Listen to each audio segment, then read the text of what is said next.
봅시다. 자, 일단 문장의 오형식을 못 외우고 있는 학생들은 없더라고요. 전부 다 1, 2, 3, 4, 5형식은 맞춰줬고요. 자, 문장을 이루는 성분 네 가지는 당연히 뭐였고요? 주어, 동사, 목적어, 보어라는 애였었죠. 이 네 개가 문장의 성분이라고 불려져서 이 문장의 성분 네 가지 중 필요한 게 다 들어가 있으면 완전한 문장이고 필요한데 빠져 있으면 불완전한 문장이라고 했습니다. 자, 다음 목적어를 필요로 하는 품사 두 가지는 뭐하고 뭐였었고요? 타동사라는 애와 전치사라는 애였었죠. 자, 영어에서 일단 기본적으로 목적어를 필요로 하는 건 타동사와 전치사예요. 근데 이제 뒤쪽으로 1학년 2학기쯤이나 2학년 1학기쯤서부터는 이제 형용사가 목적어를 취하는 경우를 배우기 시작할 겁니다. 형용사가 비동사를 만났을 때 하나의 타동사처럼 쓰일 경우가 있거든요. 그럼 그때도 목적어 하나를 쓰게 된다. 일단 기본적으로는 타동사와 전치사가 뒤에 목적어를 취해야 된다. 이 두 가지를 꼭 알고 있어야 돼요.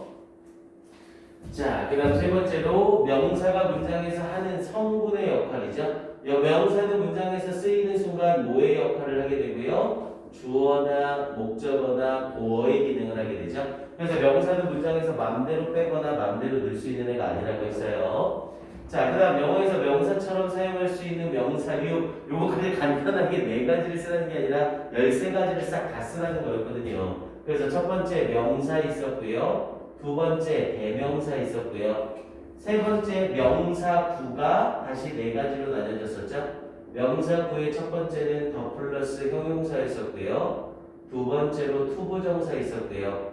세 번째로 동명사 있었고요.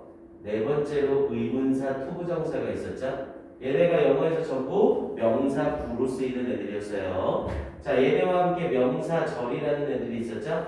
이 명사절의 종류가 좀 많았죠. 명사절 접속사 that, 명사절 접속사 whether, 명사절 접속사 if, 그리고 얘네와 함께 의문사, 주어, 동사의 순서를 쓰는 간접 의문문이라는 애가 있었고요. 그리고 얘네와 함께 관계대명사 what절이 있었죠.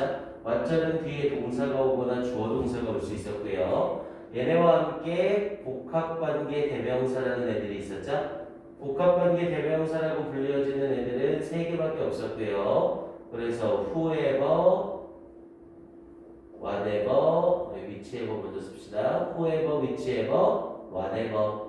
그래서 얘네들은 항상 동사랑 같이 연결이 돼서 동사하는 누구든, 동사하는 어느 것이든, 동사하는 무엇이든 이라는 형태가 된다고 했고요. 그리고 얘네와 함께 마지막으로 뭐가 있었고요. 앞에 대표 선행사가 생략되면서 관계부사 when, where, why, how라는 애를 쓰는 경우였죠. 원래 관계부사는 선행사를 수식하는 형용사의 기능을 하지만 앞에 대표 선행사가 지워지게 될 경우 관계부사절이 명사절의 기능을 할 수 있다라고 했습니다. 일단 얘네가 영어에서 이야기하는 명사들 13가지였었고요. 그리고 이 명사들 13가지 중에 주의해야 될 건 더 플러스 형용사도 좀 주의해야 된다고 했죠. 더 플러스 형용사는 둘로 나뉘어져서 형용사 플러스 people이 되는 데랑 형용사 플러스 thing이 되는 경우가 있다고 했죠. 그래서 사람을 수식하면서 쓰이게 되면 복수 취급, 사물을 수식하면서 쓰이게 되면 단수 취급이다. 요거까지 같이 정리해 놓기로 했었고요. 그리고 얘네는 다시 둘로 나뉘어져서 어디를 나눠요? 요렇게 해서 나눈다고 했었죠. 얘네들은 단수인지 복수인지를 나올 때마다 점검해야 되고 나머지 10가지 애들은 쓰였다 하면 무조건 단수 취급이었고요. 그리고 밑에 문제로 나오지만 더 플러스 형용사나 명사, 대명사는 죽었다 깨어나도 뭐를 못 쓴다? 가주어, 진주어를 못 쓴다. 그거까지 기억하고 있어야 돼요. 자, 그 다음 영어에서 자동사와 타동사를 구별하는 방법은 동사의 해석 앞에 을을 붙여서 을하다라고 해석을 해본다. 그래서 을하다라고 해석을 했더니 해석이 안 된다. 그럼 무슨 동사가 되는 거고요? 자동사가 되는 거고요. 을하다로 해석을 했더니 해석이 된다. 그럼 무슨 동사가 되는 거고요? 타동사가 되는 거고요. 이게 100%는 아니지만 95%는 점검을 할 수 있다고요. 나머지 5%는 을로 해석이 되지만 안 되는 자동사, 을로 해석이 안 되지만 타동사, 이런 5% 애들을 외워야 된다고 했습니다. 자, 그럼 if가 명사절로 쓰이는 유일한 경우 if는 만약 뭐뭐 한다면 이라는 뜻의 부사절이지만 명사절로 인지 아닌지라는 뜻을 딱 하나 가질 수 있다고 했죠. 이때 쓰이는 if 명사절은 무조건 누구 뒤에서만 타동사 뒤에서만 사용이 가능하다고 했죠. 타동사 뒤에 쓰이는 if절은 타동사에 걸리는 목적어절로서 인지 아닌지의 의미로 쓰인다고 했습니다. 하지만 목적어를 필요로 하는 애는 두 가지였죠. 타동사와 전치사. 하지만 전치사 뒤에는 if 명사절을 써요, 못 써요? 절대 못 쓴다고 했어요. 까먹으면 안 되고요. 자, 그 다음 가주어 it을 사용하지 못하는 세 가지. 요 세 가지가 바로 뭐였고요? 주어 자리에 명사가 나오거나 대명사가 나오거나 더 플러스 형용사가 나오는 경우, 이 경우는 주어가 아무리 길어도 가주어 진주어를 못 쓴다고 했습니다. 자, 그 다음 끌어내려서 설명할게요.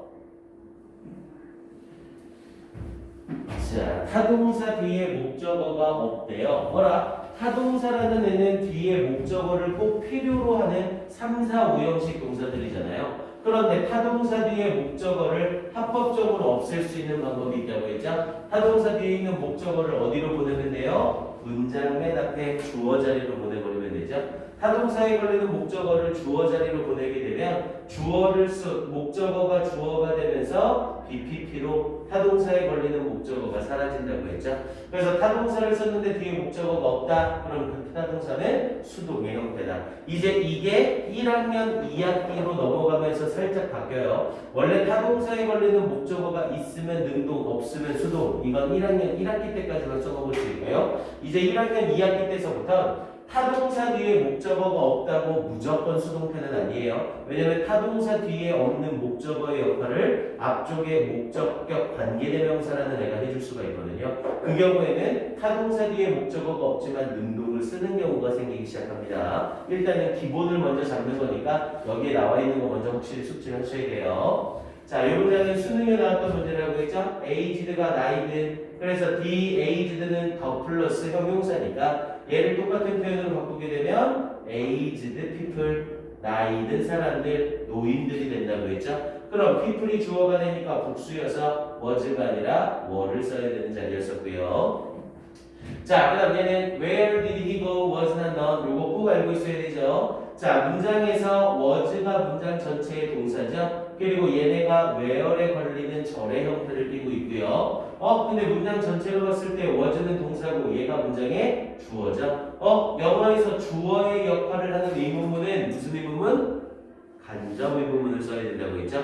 문장 속에서 주어나 목적어나 보어의 역할을 하는 의문문은 간접 의문문. 간접 의문문의 어수는 의, 주동이어야 되는데 얘는 의, 동주를 썼잖아요. 그럼 동사 did가 사라지고 시제 맞춰서 고가 뭘로 바뀌어야 돼요? went로 이렇게 바뀌어야 되는 거죠. 됐습니까? 자, 그 다음 밑에 영어에서 보어로 사용이 가능한 품사 두 가지. 영어 8품사 중에 보어라는 이름으로 쓰였던 애들을 다 보시면 돼요. 당연히 보어라고 쓰인 애들은 형용사의 서술적 용법과 그리고 명사류라는 애들이 있었죠. 당연히 명사류 중에서는 누구는 못 쓰고요. if 명사절은 당연히 보어의 역할을 못 하고요. if 명사절은 무조건 타동사 뒤에밖에 못 쓰이니까. 자, 영어에서 전치사의 목적어로 사용할 수 없는 명사류. 당연히 전치사의 목적어 자리에는 명사류 13가지가 다 들어갈 수 있어요. 그런데 그 명사류 13가지 중 명사절, 대절은 사용이 안 된다고 했고요. 그리고 명사절, if절은 사용이 안 된다고 했고요. 그리고 전치사 투와의 중복을 피하기 위해서 투부정사까지 안 된다고 했죠. 이 세 가지는 전치사의 목적으로 사용이 안 됩니다. 대신 전치사의 목적으로 쓰이는 명사절 대신 예외가 있다고 했죠. except that 이라는 표현과 in that 이라는 표현은 예외적으로 사용이 된다고 했습니다. 자, 그 다음 이형식 동사를 10개 쓰시오. 10개 이건 최대한 많이 외워놓는 게 중요하다고 했어요. 그래서 대표적으로 주격보호를 둘러싸고 있는 네 부류의 영웅 동사를 생각하면 되죠. be 동사 있었고 상태 유지 동사로 keep, remain, stay라는 애가 있었고 become 류의 동사로 become, get, turn, fall, grow, come, make, 이런 애들이 있었죠. 이런 애들이 become 유의 동사로 쓰여서 전부 다 되다라는 뜻이 됐었고요. 마지막으로 감각 동사 있었죠. seem, appear, 또는 look, sound, feel, taste 이런 애들이 있었고요. 그래서 이 5것들 중 10개의 동사를 써보라는 거였었죠. 이 형식 동사는 꼭 외워야 된다고 했습니다. 이 형식 동사는 외우지 않으면 여러분들이 자동적으로 알 수 있는 게 아니에요. 자, 그 다음 전치사와 접속사의 차이점이었죠. 영어에서 전치사와 접속사의 차이점은 뒤에 나오는 형태가 다른 거죠. 영어에서 전치사는 뒤에 뭐가 나오게 되어 있고요. 명사류가 나오게 되어 있고요. 대신 이때 사용되는 명사류에는 절대로 뭐의 형태? 주어 동사의 형태가 나와서는 안 되는 거죠. 그에 반해서 접속사라는 애는 항상 뒤에 누구를 달고 나와야 되고요. 주어 동사를 달고 나와야 되죠. 그래서 접속사와 전치사의 차이점은 주어 동사를 쓸 수 있느냐, 쓸 수 없느냐의 차이였습니다. 이게 포인트가 되겠고요. 자, 그리고 밑에 있는 이 문장은 어순배열하시오. 요거 감탄사 하면서 배웠던 거죠. 자, 문장에서 사용되는 애가 such라는 애고, 이 such라는 애가 아주 귀여운 소녀, 너무 귀여운 소녀라는 표현을 수식하는 게 포인트인 문제였어요. 그럼 여기서는 she라는 주어를 쓰고 나서 그녀가 너무 귀여운 소녀여서 그럼 she is를 쓰고 너무라는 표현으로 such가 들어가는 거죠.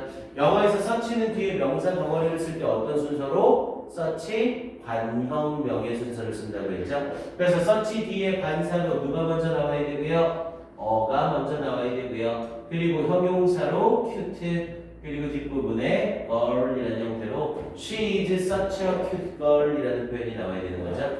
그리고 뒷부분에 대절을 써서 그 결과 뭐뭐하다라는 표현으로 그 결과 he loves her 그는 그녀를 사랑합니다. 이렇게 연결되는 거고요. 요때 such a cute girl을 똑같은 표현으로 바꿔 쓸 수 있어요. 이때 such를 뭘로 바꿀 수 있어요? 우리 조금 더 익숙한 so that 부분으로 바꿀 수 있죠. 이때 such를 so로 바꾸게 되면 so는 부사의 개념이기 때문에 항상 so 뒤에 형용사나 부사가 붙어 나와야 돼요. 그래서 such를 so로 바꾸면 so cute girl 그리고 뒷부분은 변화 없이 그대로 다 쓰면 됩니다. 그래서 such하고 what하고 quite는 뒤에 관형명의 순서가 와야 되고 so하고 as하고 how하고 to는 현관명의 순서가 온다라고 하면서 감탄사 파트에서 우리가 정리했던 걸 겁니다. 다시 한번 확인해 주시고요. 오케이. 그리고 밑에 나머지 자, he is very brave라고 얘기를 하면서 despite he is young이라는 표현을 썼죠. 자, 여기서 잘못된 부분은 despite죠. 당연히 despite는 전치사라 뒤에 주어 동사를 쓸 수가 없어요. 그럼 이 despite를 뭘로 바꿔주면 돼요? do로 바꾼다거나 oldo로 바꾼다거나 또는 똑같은 의미의 even if, even though로 바꿔도 똑같겠죠. 전부 다 비록 뭐뭐일지라도 라는 표현이었었고요. 또는 여기에서 despite를 그대로 쓰고 싶으면 despite being young 이렇게 써도 상관은 없어요. 동명사구로 바꿔버리는 거죠. 자, 그럼 밑에 잘못된 부분 당연히 look은 보다가 아니라 보이다라는 대표적인 감각동사. 감각동사는 이 형식 동사로 뒤에 보어가 필요하죠. 근데 보어 자리에 부사를 쓸 수는 없잖아요. 우리나라 말로는 beautifully가 맞아 보이죠? 그녀는 아름답게 보인다. 하지만 영어에서의 보어 자리이기 때문에 ly를 지운 형용사를 써야 되는 자리인 거고요. 해석할 때도 그녀는 아름다운 보인다가 아니라 아름답게 보인다라고 그냥 해석하시면 됩니다. 자, 영어에서 명사절 접속사로 쓰이는 세 가지, 요거는 앞에 명사류에서 이미 다 나온 거죠. 명사절 접속사, that, 명사절 접속사, whether, 명사절 접속사, if. 접속사로 쓰이는 명사절은 딱 세 개, that, whether, if밖에 없어요. 그리고 영어에서 접속사 뒤에는 항상 모든 걸 다 갖춘 완전한 문장만 나올 수 있습니다. 그래서 명사절 접속사는 딱 요 세 개. 그리고 이 세 개의 명사절 접속사를 제외하고 여러분들이 접속사라고 부르는 모든 애들은 싹 다 무슨 절? 싸그리다 부사절. 문장에서 있어도 그만, 없어도 그만이 된다고 했죠. 그중 시간과 관련되면 시간부사절, 조건과 관련되면 조건부사절, 이유와 관련되면 이유부사절, 양보와 관련되면 양보부사절, 전부 이렇게 이름을 붙이는 거라고 했습니다.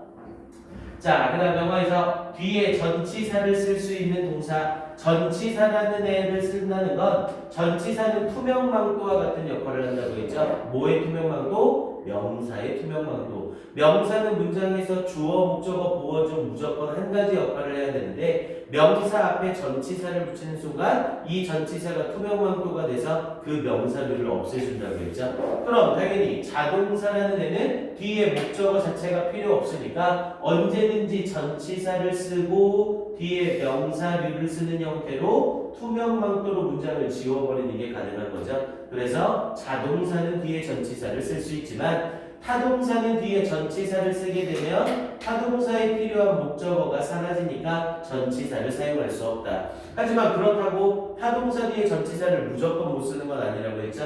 이 경우 전치사 목적어가 나오고 나서 다시 목적어가 등장할 때 전치사를 쓸 수 있다. 이렇게 얘기를 했었습니다. 자, 그 다음 밑에 이 문장에서 잘못된 부분이요. 자, I taught her라는 표현을 쓰면서 나는 가르쳤습니다. 그녀가 to respect, 존경해야 된다고. 이건 조금 어려웠을 거예요. 앞에 부분에 taught를 쓰면서 목적어가 허죠. 그리고 뒤에 나오는 to respect가 목적격 보어예요. 그럼 이때 to respect에서 respect의 의미상의 주어는 앞에 있는 그녀죠. 나는 가르쳤습니다. 그녀가 존경해야 한다고. 근데 누구를 존경해야 된다고? 그녀를 존경해야 된다고. 그렇게 되면 respect의 목적어인 그녀와 respect의 주체인 주어 그녀가 서로 똑같아지죠. 영어에서 주어와 목적어가 똑같으면 목적어 자리에 뭘 써야 돼요? 제기대명사를 써야 되죠. 그래서 이 자리는 her를 쓰는 자리가 아니라 herself를 쓰는 자리, 이렇게 연결되는 겁니다. 됐습니까? 이거 조금 어려우네요. 근데 알고는 계셔야 됩니다. 이제 우리 문장의 성분 정리하면서 5형식 때 다시 배우겠지만 5형식의 목적어 뒤에 준동사가 나오게 되면 이 준동사의 주어는 문장의 주어가 아니라 목적어가 주어가 됩니다. 그래서 her라는 이 의미상의 주어와 her라는 목적어가 일치하니까 목적어 자리에 제기대명사를 써야 되는 거예요. 이거 이해돼요? 방금 한 말? 이거는 뒤쪽에서 다시 한번 정리할게요. 자, 영어에서 형용사는 뭐와 뭐를 수식하고요. 명사와 대명사를 수식하죠. 대신 대명사라는 애는 직접 수식은 못한다고 했어요. 하지만 주격 보어나 목적격 보어의 형태로서 대명사를 수식할 수 있게 되고요. 그리고 형용사, 부사, 동사 등 명사, 대명사 이외의 모든 것을 수식하는 품사는 당연히 부사라는 품사였죠. 이건 내용 정리가 꼭 되어야만 합니다. 오케이. 그리고 마지막 형용사에 li를 붙이면 당연히 부사가 되고 명사에 li를 붙이면 형용사가 된다. 이거 정도는 확인해 줬었고요. 오케이, 좋습니다. 일단 여기까지 정리하고요.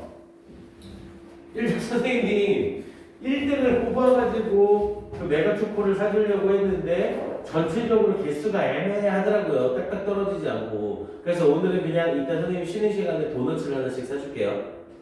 전체 도너츠를 먹는 걸로 요 1등상은 오늘 건 대체를 하겠습니다. 괜찮죠? 바람직하지 않나요? 별로 다들 배가 안 고픈가?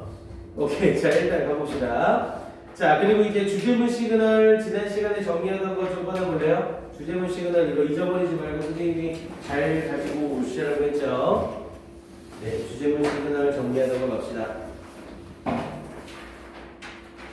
이 주제문 시그널 제대로 알면 영어가 정말 좋아집니다. 특히 모의고사 점수가 쫙쫙 올라가기 시작할 겁니다.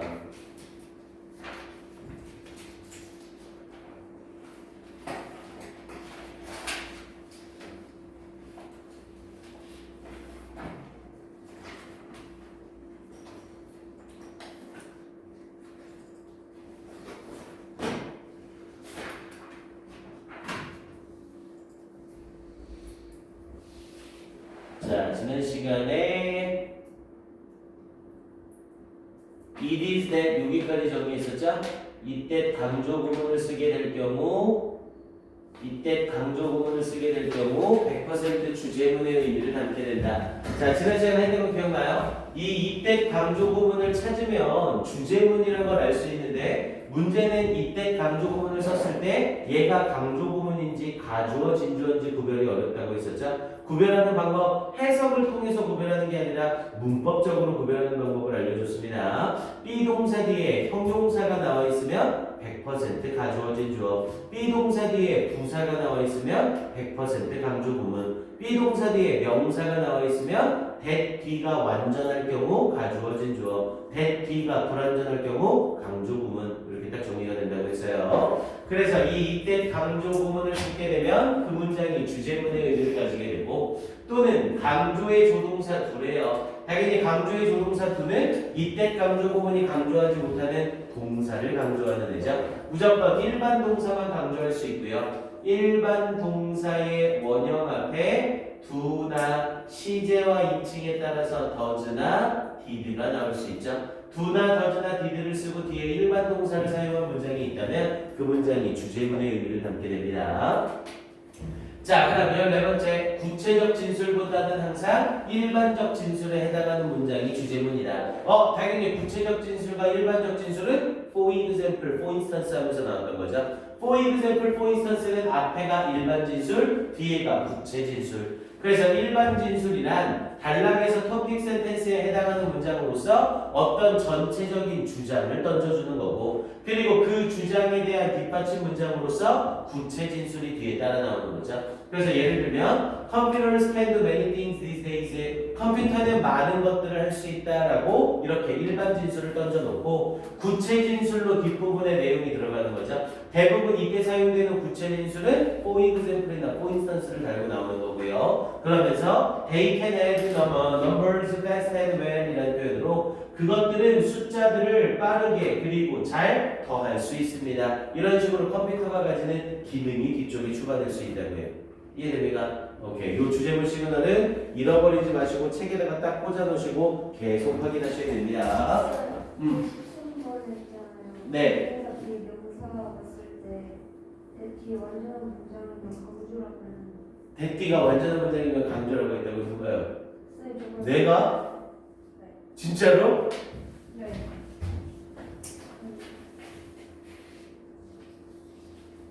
이거 잘못된 거 거꾸로 된 거예요. 완전한 문장이면 100% 가주어 진주어고 불완전한 문장이어야 강조 구문이에요. 이거 당연한 거죠? 선생님 설마 잘못된 거구나.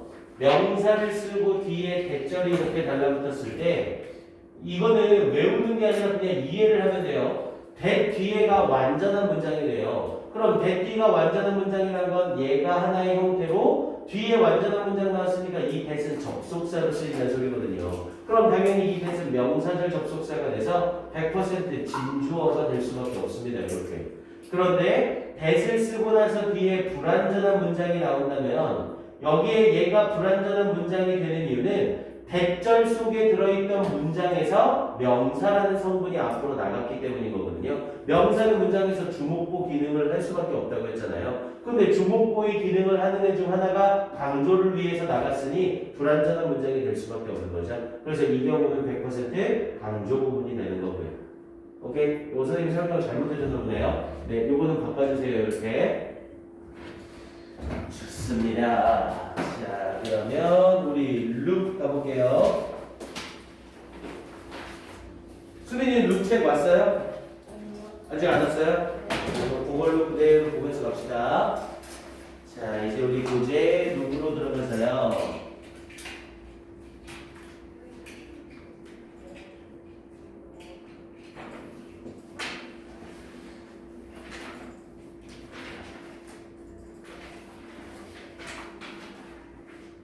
우리 교재 룩은 조금 기본기를 정리하는 성향이 좀 강해요. 그래서 조금 교재를 이거 빨리 끝낼 겁니다. 그래 놓고 선생님이랑 추가적인 내용을 좀 나갈 거예요. 자, 이 룩은 어떻게 나갈 거냐면 전부 메인 아이디어를 물어보는 문제예요. 아무래도 메인 아이디어를 물어보는 문제에서 일단 점수를 따야 모의고사나 수능에서 점수를 여러분들이 좀 낼 수가 있거든요. 근데 이 부분을 너무 이 책 전체에서 전부 메인 아이디어를 다룰 겁니다. 그래서 선생님이랑은 어떻게 할 거냐면 무조건 각 단락에 1번씩만 풀 거예요. 이 지문이 대략 4문제, 한 단락당 4문제씩 문제가 있을 겁니다. 그럼 선생님이랑은 맨 앞에 있는 첫 문제 하나씩만 선생님이랑 문제를 풀고 나머지 2, 3, 4번은 여러분들한테 숙제로 나갈 거예요. 그리고 여러분들이 푼 것 중에 틀린 애들만 선생님이 질문을 받아서 정리를 해줄 겁니다. 이해돼요? 무슨 말인지? 오케이, 그렇게 정리를 할 거고요. 조금 안 보여서 잘 보이나요? 이거 불 끄고 수업을 해줄까? 아니면 그냥 할까? 괜찮아요? 볼만해요? 네, 이대로 해도 될까요? 오케이, 그럼 이대로 해봅시다. 자, 보세요. 자, 우리 저번 시간에 배웠던 주제문 시그널, 메인 아이디어와 관련되는 애들은 주제문 시그널로 배워야 된다고 했죠. 그리고 이제 모의고사 문제 풀면서 선생님이 모의고사 유형당 문제를 어떻게 풀어야 되는지 스킬 정리를 해줄 겁니다. 그런데 메인 아이디어 관련 문제가 나올 경우 이 글의 주제는, 이 글의 제목은, 이 글의 요지는, 이 글의 주장은 이라는 문제가 나오게 되면 얘네들은 문제를 다 푸는 게 아니라 주제문 시그널에서 봤듯이 앞에 두 문장이나 끝에 두 문장에 주제문 시그널이 무조건 들어가게 되어 있거든요. 영어나 영국 사람, 미국 사람, 호주 사람, 캐나다 사람 이런 서양 사람들은 대부분 자기 주장을 앞에 부분과 끝 부분에 무조건 넣게 되어 있거든요. 그래서 메인 아이디어 관련 문제는 지문을 처음부터 끝까지 미련하게 다 읽는 게 아니라 무조건 어디를 읽는 거예요? 처음 두 문장과 그리고 처음 두 문장을 읽고 나서 이중사선을 그으시고 마지막 끝 두 문장만 읽는 거예요.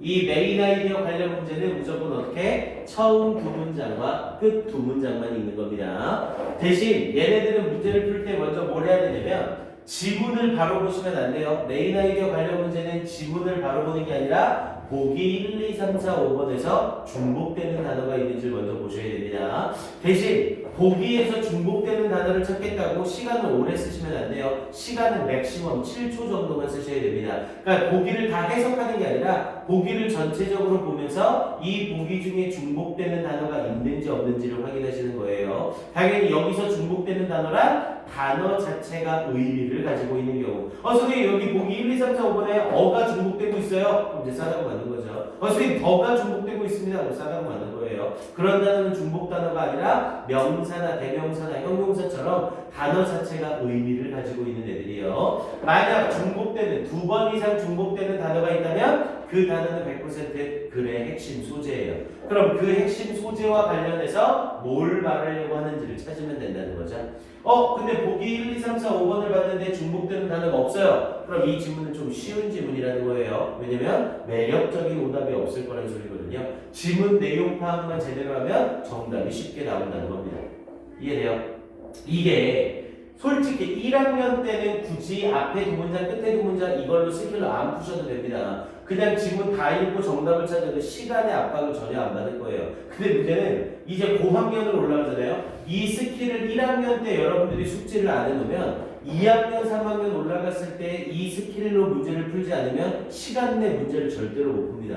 지문의 길이 자체가 워낙 길고 가운데 나오는 뒷받침 문장들이 워낙 어렵게 출제가 되기 때문에 이 스킬로 문제 푸는 연습을 여러분들이 꼭 하셔야 돼요. 그렇다고 앞에 두 문장, 끝에 두 문장 읽는다고 정답이 쉽게 튀어나오고 이러지 않습니다. 만약 앞에 두 문장, 끝에 두 문장을 읽었는데 정답이 애매하다. 그럼 그때 사선과 사선 사이에 안 읽은 부분을 그때 읽는 거예요. 그래야 얘네 중에 당연히 이게 가장 정답이겠구나 이렇게 답이 튀어나올 겁니다. 자, 그리고 대부분의 학생들이 이 네 가지 유형이 똑같다라고 착각을 하는 경우가 많아요. 자, 메인 아이디어 문제가 맞긴 한데 얘네들은 문제 유형이 좀 틀립니다. 앞에 부분에 주제와 제목을 물어보는 문제와 뒷부분에 요지와 주장을 물어보는 문제는 문제풀이가 틀려요. 앞에 나오는 주제와 제목은 전부 글 전체를 포함할 수 있어야 됩니다. 이 글의 주제는, 이 글의 제목은 이라는 질문은 글의 첫 부분부터 글의 끝 부분까지 전체 내용을 전부 포함할 수 있어야 돼요. 그에 반해서 글의 요지나 주장은 이라고 물어보면 글 전체가 포함하는 게 아니라 하고자 하는 말이 뭔지 여기만 포함하면 돼요. 앞에 부분에 쓸데없는 말이어도 상관없고 딱 이 사람이 뭘 말하고 싶어 하는지 그것만 찾아내면 요지나 주장은 끝나게 되는 겁니다. 그래서 대부분 매력적인 오답으로 뭐가 존재하냐면 주제나 제목을 물어보는 문제는 너무 좁은 범위의 매력적인 오답이 자주 등장해요. 너무 좁은 범위의 매력적인 오답, 요게 많이 등장하고요. 요지나 주장을 물어보는 문제는 너무 넓은 범위의 매력적인 오답이 등장을 합니다. 필자가 하고자 하는 말을 좀 벗어나는 거죠. 예를 들어 학생들은 돈을 벌지 못한다. 그래서 학생들이 용돈을 받아서 생활하기 때문에 용돈을 잘 쓰려면 용돈 기입장을 꼭 사용해야 된다. 이렇게 얘기를 하는 거예요. 그럼 이 글의 주제는 학생들이 돈을 잘 사용하는 방법, 이렇게 얘기를 되는 거고요. 이 글의 요지나 주장은 학생들은 용돈 기입장을 사용하여 돈을 잘 써야 된다. 이걸 얘기하는 게 되는 거고요. 이해됩니까? 똑같은 글이어도 주제 제목이냐 요지 주장이냐는 내용이 달라집니다. 오케이, 요걸 주시하셔야 되고요. 자, 선생님이라면 연습 문제를 한번 풀어볼게요. 여기 있는 문제들이 조금 문제 수준이 조금 쉽기는 해서 여러분들이 쉽게 풀지 싶습니다. 자, 일단 1번 지문 먼저요. 1번 지문 선생님이 1분만 줄게요. 보기 먼저 보시고 앞에 두 문장, 끝에 두 문장으로 먼저 문제 풀어보세요. 1분만 줄 겁니다. 시작.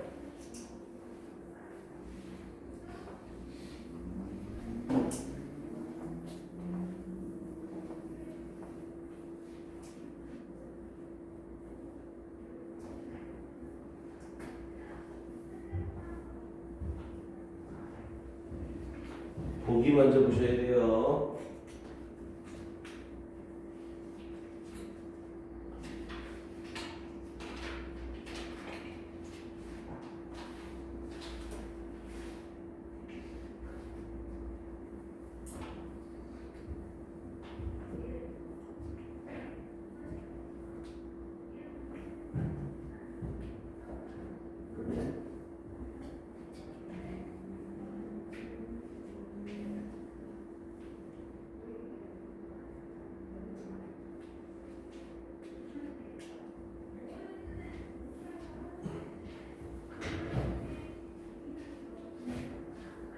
오케이, 너무 쉽죠? 자, 바로 가봅시다. 자, 먼저 지문 읽기 전에 보기 1, 2, 3, 4, 5번을 먼저 보셔야 돼요.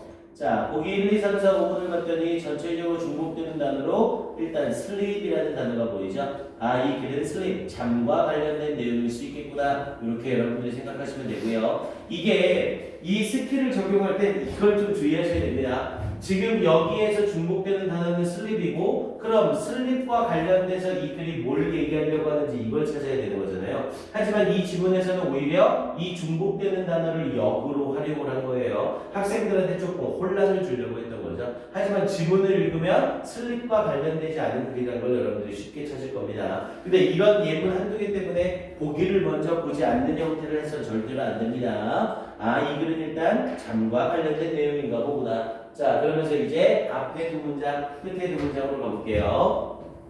자, 이 해석할 때 모의고사 해석을 좀 정확하게 하세요. 절대 뒤에서부터 해석하는 형태 하지 마시고 앞에서부터 차근차근. 그리고 이제 문법과는 다르게 독해 스킬이라는 게 있어요. 독해에서 어떤 상황에서 어떻게 해석해야 되는지 그런 독해 스킬이 있거든요. 그 독해 스킬을 여러분들 걸로 꼭 숙지를 하셔야 됩니다. 6월 모의고사 전에. 자, 가볼게요. 자, when you skip breakfast, 우리 영어에서 접속사는 해석할 때 항상 동사에 넣어서 해석을 하죠. when을 먼저 해석하시면 안 돼요. 당신이 건너뛸 때, skip이라고 하면 거르다, 건너뛰다 라는 뜻이었고요. 그래서 당신이 아침 식사를 거를 때 you are like, 자, be like가 나오면 뭐뭐와 같다 라는 뜻이죠. 그래서 you are like a car, 당신은 자동차와 같습니다. 근데 뭐하는 자동차? trying이라는 ing가 car을 뒤에서 후치 수식하고 있죠. 그래서 trying to, 우리 try라는 표현을 쓰게 되면 try 뒤에 to 부정사를 쓰는 경우와 try 뒤에 ing를 쓰는 경우로 나뉘어지죠. try는 뒤에 to 부정사와 ing를 모두 쓸 수 있어요. 그런데 두 개의 해석이 서로 다릅니다. try 뒤에 to 부정사를 쓰면 동사하려 노력하다라는 뜻이고요. try 뒤에 ing를 쓰게 되면 시험 삼아 동사하다라는 뜻이 돼요. 그래서 try to 부정사와 try ing 맥락이 좀 다릅니다. 그래서 try to 부정사는 노력했는데 안 되면 다시 하겠다는 개념이 강한 거고요. try ing는 시험 삼아 해보고 안 되면 그만두라는 개념이 강합니다. 자, 그래서 자동차와 같습니다. trying to learn 달리려고 노력하는 자동차와 같습니다. 뭐 없이 without fuel 연료 없이라고 얘기를 했고요. 자, 그럼 저 뒷부분에 experts say, experts는 전문가라는 뜻이었었죠. 당연히 여기서 fuel은 연료라는 뜻이었고요. 전문가들은 말합니다. 데니아를 say가 타동사고 타동사 뒤에 목적어가 필요한데 목적어 자리에 주어 동사가 나오고 있는 거죠. 그래서 목적어 저를 이끄는 명사절 접속사 that을 써준 거고요. 그래서 전문가들은 말합니다. 데니아를 nutritious breakfast, nutritious라고 하면 영양가 있는 그래서 영양가 있는 breakfast 아침 식사가 eat the brain fuel 뇌의 연료라고 말합니다. 이렇게 해서 앞에 두 문장 끝난 거죠. 뭐야? 일단 앞에 두 문장을 딱 봐도 잠과 관련된 내용은 전혀 없네요. 아, 연료. 자동차는 연료가 있어야 된다. 그런데 인간에게 연료는 영양가 있는 아침 식사와 같다. 이렇게 얘기하고 있는 거네요. 자, 그럼 이제 가운데 부분 과감하게 다시 끼고 끝에 두 문장으로 내려갑니다. 자, 그럼 끝에 두 문장으로 들어가면 여기 앞에 이중사선 딱 걸어놓고 시작하면 되죠. 자, give your brain the fuel이라고 얘기했죠. 아싸바리 문장의 시작에 주어가 없이 동사 원형으로 시작했죠. 무슨 문이에요? 명령문. 우리 명령문은 주제문 시그널로서 지문의 후반부에 갈수록 주제문 시그널이 강해진다고 했죠. 그럼 얘는 명령문이고 글 후반부에 있으니까 100% 주제문이네요. 그리고 선생님이랑 정리했던 주제문 시그널이 한 문장에 2번 이상 쓰이면 그 문장은 100% 주제문입니다. 주제문 시그널이 한 문장에 2번 이상 쓰이면 예를 들어서 올도를 사용한 문장인데 주절의 명령문이다. 그럼 그건 100% 주제문이에요. 이해됩니까? 그래서 give를 쓰면서 give your brain 당신의 뇌에게 the fuel 연료를 줘라. 그래서 it needs 그것이 필요로 하는 뭐 하기 위해 필요로 하는 to run well 여기서 run은 작동하다. 그래서 잘 작동하기 위해서 그것이 필요로 하는 어라 need라는 이 동사는 필요로 하다라는 타동사죠. 뭐뭐를 필요로 하다가 말이 되잖아요. 그럼 을을 붙였을 때 말이 되는 타동사인데 needs에 걸리는 뭐가 없어요? 목적어가 없죠. 어라 목적어는 문장의 성분이 아니야. 얘들아 목적어는 문장의 성분이 아니야. 문장의 성분이죠. 문장의 성분이 필요한데 빠져있네요. 그럼 이 문장은 무슨 문장? 불완전한 문장이 되는 거고요. 영어에서 불완전 문장 앞에는 항상 관계 대명사라는 뜻을 써야 됩니다. 영어에서 불완전 문장 앞에는 항상 뭘 써야 된다? 관계 대명사를 써야 된다. 그럼 불완전한 문장이 나왔으니까 관계 대명사가 있어야 되는데 눈 씻고 찾아봐도 관계 대명사가 안 보이죠? 왜? fuel 뒤쪽에 목적격 관계대명사 대신 이렇게 생략되어 있는 상태거든요. 요건 이제 관계대명사하면서 계속 볼 겁니다. 일단 맛보기로 설명을 한 거예요. 그래서 당신의 뇌에게 연료를 줘라. it needs 그것이 필요로 하는. 자, 그리고 잘 보세요.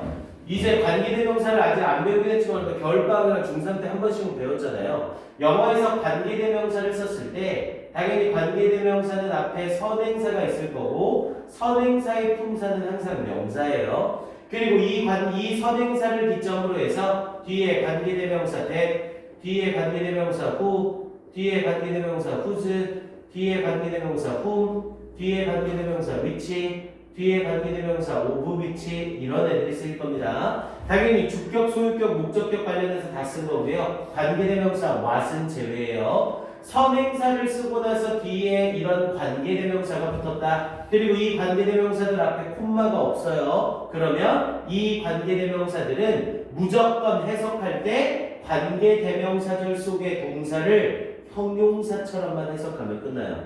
이 관계대명사들 자체는 해석이 있어요? 없어요? 얘네 자체는 해석이 전혀 없어요.